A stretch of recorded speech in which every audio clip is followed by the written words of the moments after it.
Um, just fucking burn out. That's the thing with me. I'm sitting here thinking about why does everybody got to try me? And like, I don't even have feelings really anymore. I'm not allowed to anyway. So it's like,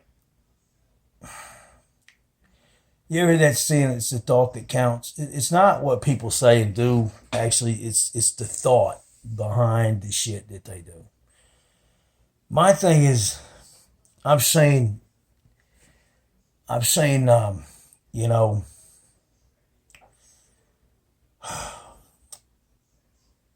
seen stuff that made me think different. And now I gotta live life being this weird motherfucker. And it really, I'm actually not weird. I actually handle stuff pretty good. But you think about something like seeing a dismembered body or something when you're 3 years old, good example, or something like that. And then you think differently about people, getting near people sometimes because certain things are, you look at people, you can, when you're a kid, for example, let's say, a lot of kids, I don't believe this, everybody says PTSD shit. I don't have no PTSD. I don't have no mental issues. Pretty damn good for what I've come through with people. But let's say, for example, you see kids don't know the inner workings of people, when they're, let's say, see somebody blown apart, you're in a war zone. You see what I'm saying? Or like if you see something like that when you're young, and then when you touch people or you are close to people, there's certain things that hit you, especially if you have a good memory. And so I've seen certain things, and I remember being a kid and listening to that my uncles. Yeah, you guys ever remember driving in a car with your parents? And this is back, if you, it's those oldest people, older people remember. Even some kids would sleep in the window. We didn't have to wear seatbelts. You had those big wide cars. You had those long seats. And kids would sleep, and you would go on a long trip, and you'd hear your parents, and you hear that kind of when we're talking in the background. You hear the wheels. The cars made different sounds back then. They were noisier.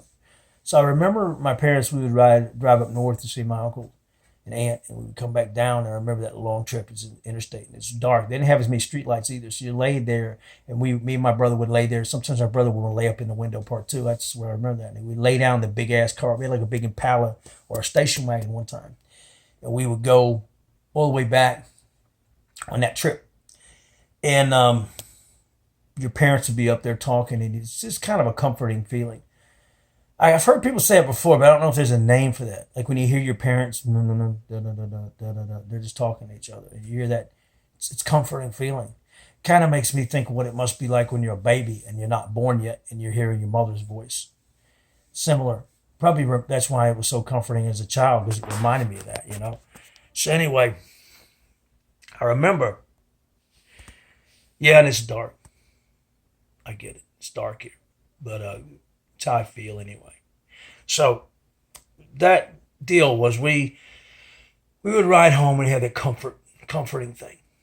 And then there were other things like that. But I remember my uncle, and one uncle, he had his eyes had been shot out. He had glass eyes. And he died badly, I guess. But but he had glass eyes. Um, he'd killed my dad's other brother in a robbery. Accident. He was running from the cops, and he slammed his foot on the gas, and they hit a tree, and it killed the brother that was driving because he wasn't driving fast enough. So he reached over, put his foot over and slammed it. There were a lot of 10 kids in that family, so he killed them. Um, so he felt bad about that his whole life, I believe, when I was told. But you would sit there and you'd listen to that same kind of sound. My dad was here in his chair. He'd be on this side, and my uncle be over here. And that they'd sit there, he'd be talking to me. He had a pistol laying by the fucking. He used to have a Python, old Colt. It's kind of what reminded me lately because they just brought the Python back. It's had that fucking Python over there, B357 Magnum. And big old 6-inch barrel on that motherfucker, too, the full size one. And He'd have it by the table and he couldn't even see. And he'd sit there. And you hear that booming because he's a big, booming voice. He's blah, blah, blah. And then other people would be there, families and whatever. They talk, people involved with them, and they would talk about beating people or murdering people, or he, and then any minute you'd expect a blow up. Like he'd stand up and booming voice. And I remember that nervous feeling. I would sit there on the floor by my dad in the chair, and sometimes we would go. He would take us to buy guns out there in the country. And so he's sitting there, and I remember that booming thing, and I was always waiting for an explosion. My aunt, one time, somebody came up, and she punched a woman, broke her glasses. And my mother, one time, she went off on my mom, and my mom was a very different type of lady. She's not like a violent type person. And so she got mad at my mom once. And it's all that waiting. You're sitting there around people. If you've ever been around sociopaths, and you're sitting there and you don't know when somebody's going to blow up or a fight or somebody's getting hurt or something's going to just pop off, it's that feeling of nervousness. I guess that, that fucking stressful feeling as a child. And you go through that nervousness. And then my father had grew up in abuse. So my father was very, he's mentally and, whipped us a bit physically. I don't want to get into it too much, but there was a lot of abuse. But I love my dad, and I think that it worked out fine in the long run. But I still think about it. And when I take abuse as an adult from other adults, I try really, really, really hard to be understanding because of what I've seen. Like I try to break things down, man. And when I get in a problem with, my loved ones or whatever, I break it down and I try to say, I understand this and I understand that and I see this. It doesn't do any good. People it doesn't, no matter how understanding you are, it's like, it makes you look weak, they don't understand it. Everybody's got this attitude. You know what? I'm holding back. I'm angry. Well, you know what? I'm fucking got 10 times the fucking shit in my back of my brain, and I'm holding in. And they don't get it. People don't get that. They think that people like me don't, or some people who got their shit together. I've never had to use drugs to mask shit or push it out, And they think people like me are holding it in. I did drugs at one point in my life, and I got mad because a girl aborted my kid. And she was doing coke, and I want to see what this shit's about. Because if you're going to kill my baby over cocaine, so give me this fucking shit. So I said, I'm going to do it. So I did it, and I hated how it made me feel. And then I just went on a binge. And it wasn't like, I'm not a drug person. So it'd be like if I was like, somebody who was a fitness person. I said, I want to eat let me see what these people do. Like, okay, I tell you what that Super Size Me move where they ate the McDonald's for a few months. That was kind of like that. I said, I'm going to do this here, cocaine. Give me some more cocaine. Then at the end of it, I said, this isn't for me. This isn't my deal.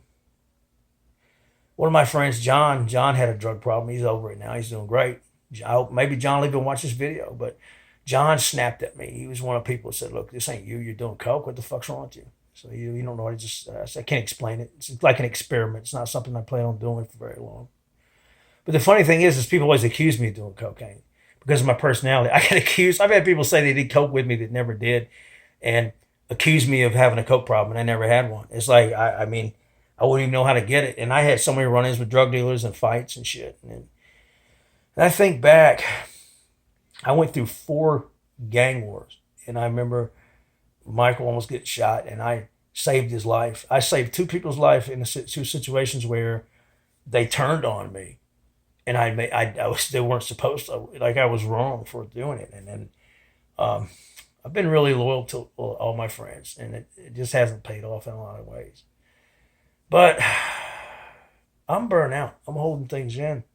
I don't have PTSD. I don't have mental problems, It's like, but I'm surprised that I don't. But I've made my whole life around realizing how things are. I grew up really quick. Like when I was 3, I knew that I had to make a living, and I was scared of growing up. I said, what am I going to do? How am I going to have a wife and pay bills? And I was scared.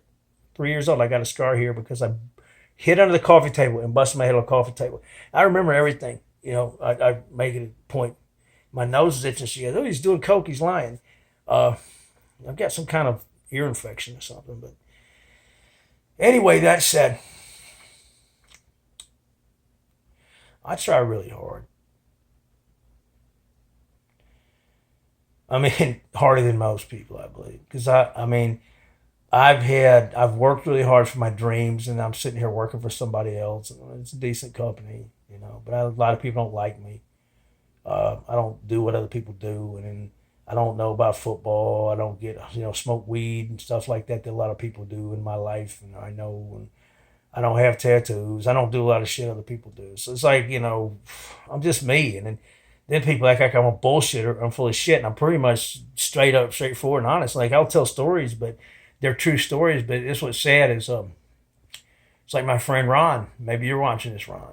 You told me once that it was lonely to go back to Montana because nobody believed the stories you told. Because it's a whole other world with me. Being in my world with me is, you know, and I had so many worlds. When I was traveling, and I was in that world, and I came back to the club, and I had the club family, and so I had these different worlds. When I worked for the boys, you know what I'm saying? When I worked for the boys back in those days, it was a different story.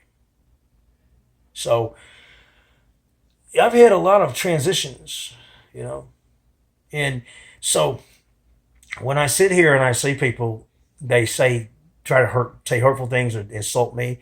I'm not so much insulted by what they say as by the attempt that they're making. Like these people think they're so tough nowadays, especially on the internet. And it's like, once you've seen your father's brains cleaned up off a fucking porch,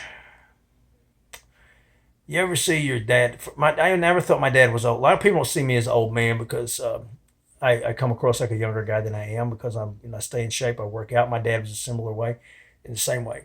And so I never saw my dad as an old man until finally I saw him, and he had a heart problem, and he was in the hospital. And I was like, he's old.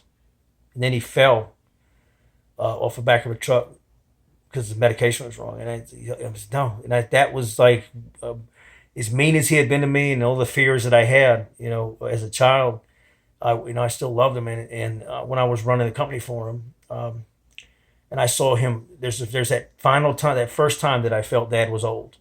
Now, I guess some people feel differently depending on the way your father is or how he presents himself. But my father seemed like a fucking unstoppable machine, until such a point. So,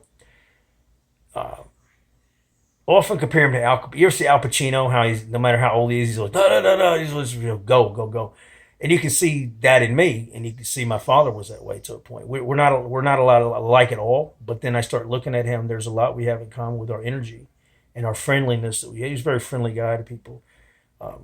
Not so much family, but he's different.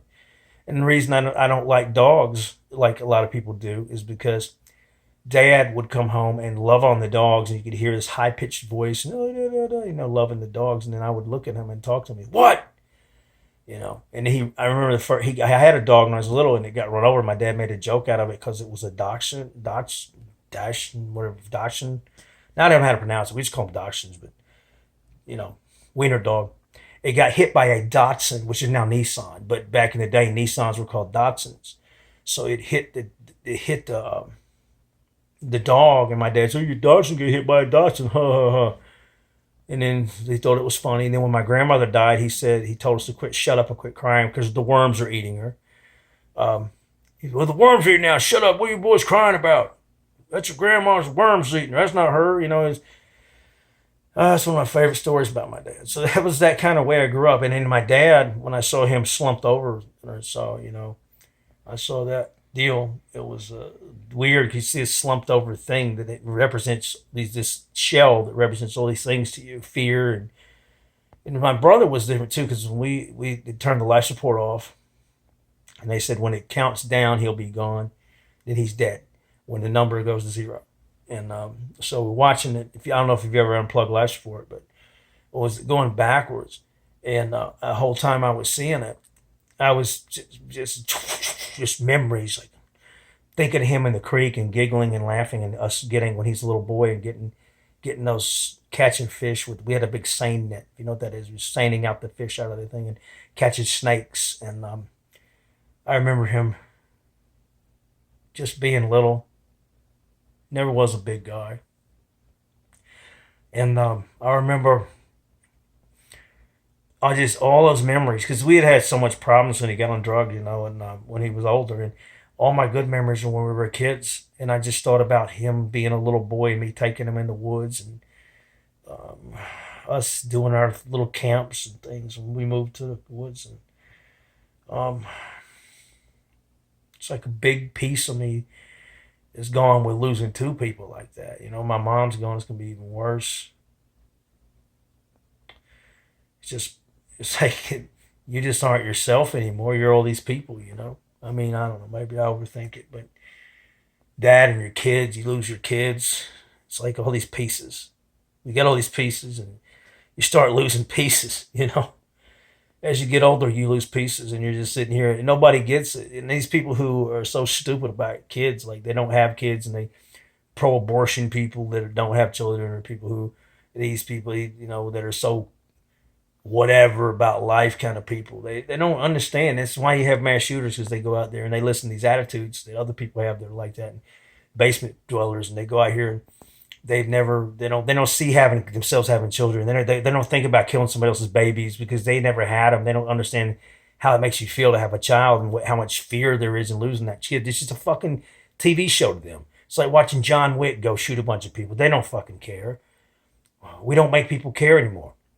How are we supposed to? When we're telling kids that mankind's a curse on the earth and destroying the environment, I mean, we don't need to be having kids. You got politicians saying we shouldn't be having kids. What do you expect? Why are they supposed to respect human life? The only thing they see is video games and fucking movies. Shit dying. Everybody's a fucking robot or a demon or whatever to them. You know, when they kill these faceless monsters. You know, that's my thing.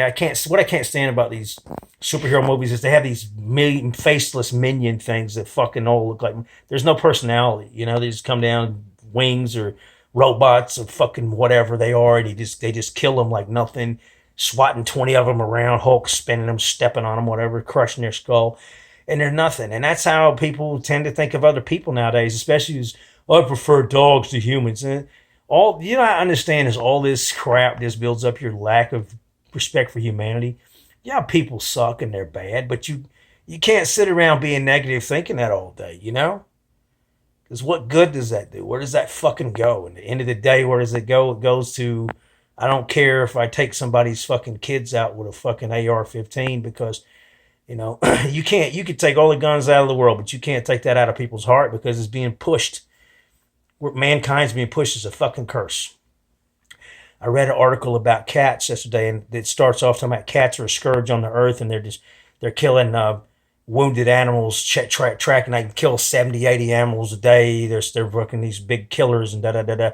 I thought, hell, according to this article, the way people think, the two things on the earth that made all the problems, I said, this sounds like how they talk about straight white males. I mean, I guess cats and straight white males need to find their own planet because we're like the scourge of the earth. I said, they finally got something they hate more than white men, cats. I read this article. It's talking about all the things they murdered and killed and destroyed and whatever. But I know I'm rambling. I'm tired. I have got depression, a river of depression inside me, and I'm holding it in. And I got to bleed it out every now and then. And this is a private thing, I guess, and I shouldn't publicly do it. But I think maybe sometimes I have conducive or helpful thoughts for people who go through it too, because you got to stay in the battle, I guess, because it's just having thoughts. You blow your brains out, you can't have any thoughts, right? Having thoughts is a good thing. Still thinking, even if you're hurting, there's only, sometimes it's good to still think even if you're fucking hurting. But, my point that I had, I guess, in my head was I have all these traumas I've been through with seeing people shot, my friends and my brother, and dad, and people in the family, and people murdered, and people, remember I saw a really beautiful girl, she was shot because she had tried to prostitute herself with some customers at a strip club, and I had warned her, and another really pretty girl that had took some pills and died. And then I see my friend's daughter who had an overdose, and she looked like a princess in the casket, and I couldn't even walk to the casket. And a lot of beautiful things gone. And see so much, And then people want to go on the internet and try to threaten you. Motherfucker, I've had price on my head. Y'all know that shit. People saying they're going to shoot me or give so much money. They didn't have that kind of money. Some people think drug dealers got a lot of money. They really don't. Some of them do. But, In the end, they don't keep it. I saw a drug dealer in Hendersonville. Like, that's what he had 150,000 cash. They took his shit. So you have something a little while and you don't. You know, they're no better than me. The only difference is you're not really a businessman because you don't have to do any advertising for that shit. I ain't gonna get off on talking about how much I hate drug deals, but the point is, I mean, we all got sadness, right?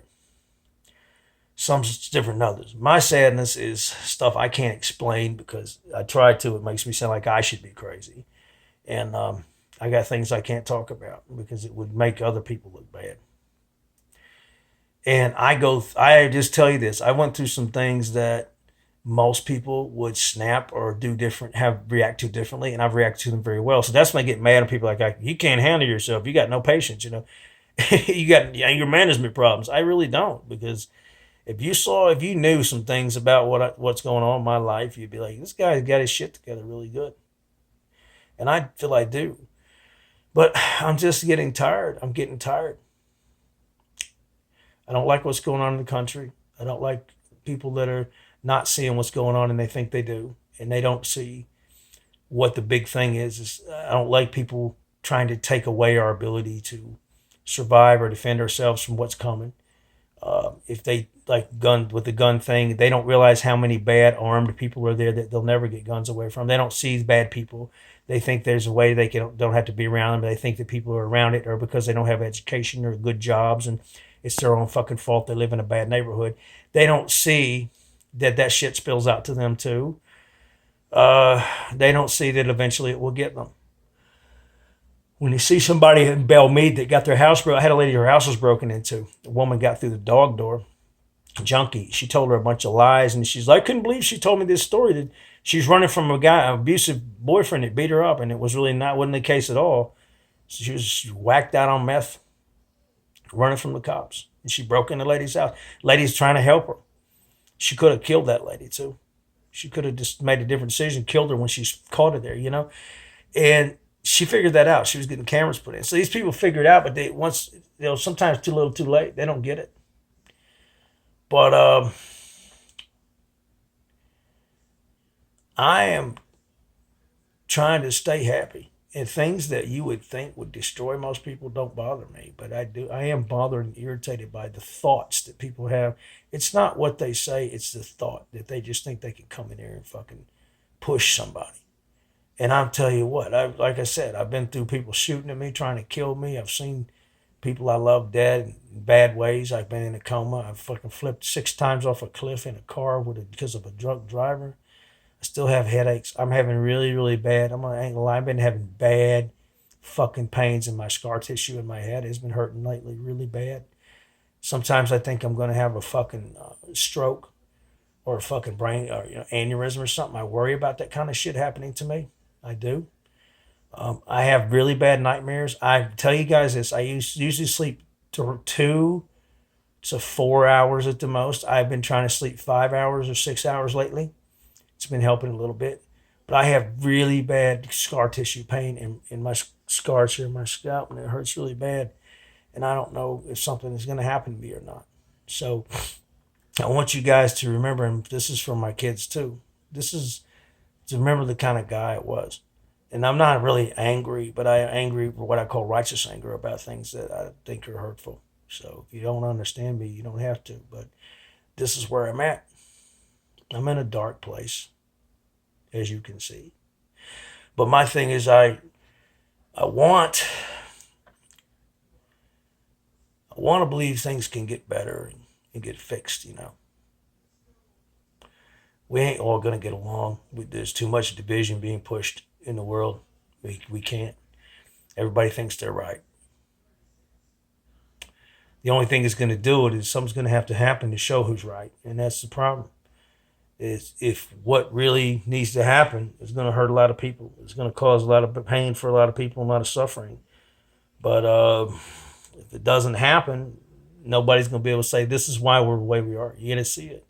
This is what we knew was coming. You didn't see it because you're sheltered. You don't know. I'm just tired. I could go back online and argue with libertarians who can't win elections, armchair quarterbacking. Reminds me today I was at the gun range. I posted this. I was at the gun range today, and I was talking about Virginia, and this they're wanting to close down, ranges and everything. And these guys, they didn't even give a fuck. They're like, oh, okay, they're talking about the Titans and the Ravens and all the fucking crap. And they'd rather talk about football and Super Bowl. They don't care about it ain't never gonna happen here anyway. They don't care. Then they're the same assholes that jump around and talk about their fucking freedom. Waving flags. 1994 NRA didn't give a damn about my rights when I had these so-called assault weapons, and they didn't give a shit. And then now they're popular. Everybody's, you go take my AR-15. You're the same people that said you can't hunt with it 20 years ago. Fuck you. NRA ain't been really that great. Here's my deal. These people, they don't care. And then when it does happen, and I want to say something you never. All these people marching in Virginia, how many of the motherfuckers you think voted? How many of them people didn't vote? And now they're up there whining about losing their gun rights. Now, I don't want them to lose their gun rights. But how many of them stayed home on election day? You think a lot of these people stayed home on election day? And then, like we see, they're going to get rid of... Why? Because they're worried about getting put out of office. All of a sudden, let's get no voter... let's not have voter ID laws and shit because that's racist. Okay, why do it now? Because you know what you can do, ship in people. You got Bloomberg will probably buy buses to ship people in to vote. So why, that's the hopeless thing is the fraud and the shit. Maybe we should start doing it. Maybe we start shipping. You want an election, you don't want no fucking IDs? Let's start shipping in so-called patriots or whatever from fucking other states to vote then. Fuck it. Let's just do it too. Let's just all fucking say the hell with the whole system. Let's just all shit on each other and let's just all do it wrong. Fuck it. That's just one step down from having to shoot each other. Civil war. Maybe we just, either have a civil war or we can go fucking election fraud each other to death. What do you want to do? Anyway, that's the dark place as I see it. I see what's going on. They're so dead set. They used to make fun of us. They're taking their guns. Now they're like, we're taking the guns, the fucking ammo. Blah, blah, blah. I've been telling you guys that for 20 years, getting made fun of, 30 years, 40, whatever. I've been telling you guys that. You've been making fun of me like I'm stupid. Well, conspiracy theories. I said this is what they want to do the whole time. And they got it written down how they're going to do it, and they're doing it. So, anyway, I need to get it. I don't want to depress you guys. I have not had the time today I wanted. I ran into a friend, though, today. That was good. I talked to a friend. Maybe you're watching this. Talked to a friend. I laughed a little bit. It was good. It's the best thing. Honestly, I love, doing things with the kids and doing this and that. Today I haven't really had like any of that going on. I've kind of went to this. But I did go to the store and I did have a fun conversation with somebody today and I joked around. Nothing bad, nothing inappropriate. Well, it probably was if you heard it, but because it's adult industry talk. But I had that, and I got a call from my old friend I haven't heard from in a while. Another friend in the industry, he called me this morning. It's no names. I had a good friend from Florida call me this morning. I like to hear from him, but he had to go. He's telling me how he's doing. That was great. So I woke up this morning, had a great call from somebody I hadn't heard from in a while, and then I went shooting, ran through about 4,000 rounds with the Kroger's up here. Ran into a good friend at Kroger's. It was fun and had a good discussion and laughed and felt a little bit lightened up a little bit because I talked to somebody. I've talked to a couple customers. I saw a lady, helped her find some green beans that she was looking for, and we laughed and joked, talked about nutrition. I just talk to people everywhere. So it's funny too. It's like this black lady, and they act like when white people talk to them, like they're like surprised because white people talk to them or something. Like they act like we're all crazy. I just talk to anybody. I don't give a shit, But I know some of the people you can tell like they're not used to people like me. So I was like talking to her. I don't give a shit. I just keep joking around and shit. These people. So she was cool. I met this lady. She's an older lady, and had some good stuff. We were talking about cholesterol and inflammation and stuff, and food. And she just got on a clean diet. And she was telling me how good it was. I said, yeah, it's great. She figured it out later in life. I said, yeah. She figured things out too. So, it's good to talk. You got to start talking to people. I know I seem like a kook as I go to the store and I talk to people I don't know and just bullshit with people. Who gives a fuck? I mean, you die. You know, you live. You only live once. You know what I'm saying? Here, why not just talk to people? And it's, you know, I know it's hard because some people think you're hitting on them or you're crazy or whatever. But I don't know. Fuck. Maybe if I get into a conversation one day, I do. I don't know. It's not my intention, and at least you can see it here on video that I'm not. It's not my intention here. I'm stating it now, but um, I just like talking to people, being sociable. I don't give a damn. It's not like I'm trying to get laid or whatever. But I did have, that was the high point of my day was, sounds stupid, besides shooting. The high point of my day was a phone call this morning from my old friend from the business that's in Florida. And that I ran into, met a lady at the grocery store looking for green, like she's probably in her 60s, older black lady, big lady. And looked like she had just lost a lot of weight, I guess. And then I ran into a friend, friend's girl, wife. I don't know if they're married. Ran into her, joked around about, you know, him and us, people that we know, and it was a good conversation. And that's that's the high point of my day, because I made those high points because I had fucking conversations. That was the high points of my day, just running into fucking people and talking, and for 1 minute not thinking about how fucking bullshit life is, you know. It does, you know, that you have to look at things like that. You have to fucking take them in, because that's all you got sometimes, you know. Connect. You got to connect with people. Ain't like you're trying to fuck everybody or date them, or, you know what I'm saying. I mean, you can have an opposite sex person that you talk to, that you think is cool or funny, that you run into at work or whatever. It don't mean you got to go fucking wreck your marriage. You know what I'm saying? I mean, they don't have to be same sex, opposite sex, fucking gay person, whatever. You know, trannies, whatever. You see somebody, you know, I'll talk to anybody. I don't care. You know, it brings joy to my life that I actually can connect to people in that way. Because social media, man, we really fucking forget how things used to be. Because I'm so sick of just, I love that I have it, but I only connect to people on computers. But it's like, I might as well play I feel like I'm playing a video game every day. It's like fucking playing Sims or something, talking to people online. You don't ever fucking talk to real people, and they don't even want to call. They just want to text. So you never have any goddamn sounds or voices or anything anymore, you know? That's why I do these videos. Because when I do these videos, I seem more human, don't I? Maybe. I seem like an asshole online. This makes me human. So anyway, you guys have a great day. That's all I got.